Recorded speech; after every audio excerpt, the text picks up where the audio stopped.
Magandang umaga, kumusta po? Narito po ulit ang update natin para sa lagay ng ating panahon ngayong umaga po ng August 24, 2024 na kung saan sa ngayon ay patuloy pa rin na easterlies ang hangin na umiihip po sa silangan ng Luzon at may daloy na po ng habagat lalo na po sa kanluran ng Visayas at Mindanao maging dyan po sa may Palawan na unti-unti na po na nahahatak ng bagyong si Shanshan na nasa labas pa rin po ng ating area of responsibility at tinutumbok po nito ang Japan at posibleng mag-landfall bilang super typhoon sa darating po na Miyerkules dyan sa may Japan. Kaya sa ating pong mga kababayan na nandyan, iba yung pag-ingat lamang po. At sa ating long range forecast ay consistent pa rin na walang bagyo na namamataan na tatawid po dito sa ating kalupaan hanggang sa matapos ang buwan na ito, pero hindi pa rin inaalis ang posibilidad na may mabuong sama ng panahon sa silangan o northeastern part ng ating bansa sa susunod na mga araw na siya muling magpapalakas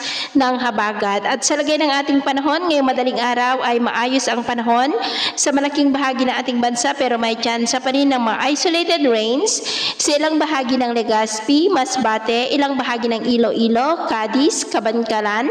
Hinubaan, ilang bahagi ng Cebu, Bohol, Leyte, Samar Provinces, Sulu Archipelago, Davao del Sur, Lanao del Norte, Sarangani, Mati, Surigao del Sur, Butuan at Dinagat Island. At mamaya ay sisikat ang araw sa malaking bahagi ng ating bansa, mainit at maalinsangan muli ang panahon, maliban lamang sa mga tsansa ng maulap na kalangitan with isolated rain sa ilang bahagi ng Cavite, Batangas, Marinduque, Legazpi, Sorsogon, Masbate, Northern Leyte, ilang bahagi ng Samar Provinces, Sulu Archipelago, Zamboanga Peninsula, Sarangani at Mati.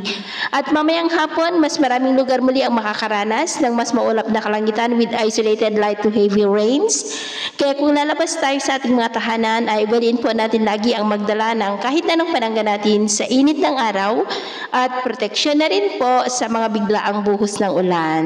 At sa atin naman pong mga baybayin, wala naman po tayong nakatas na anumang gale warning signals, pero iba yung pag-ingat lamang po kung papalaot tayo para po mas makaiwas sa mga sakunang pangkaragatan. So ito ang latest update natin sa araw na ito. Ako po muli si James na nagsasabing sa kahit anong pagsubok po na darating sa ating buhay, huwag po tayong mawawalan ng pag-asa. Thank you and God bless.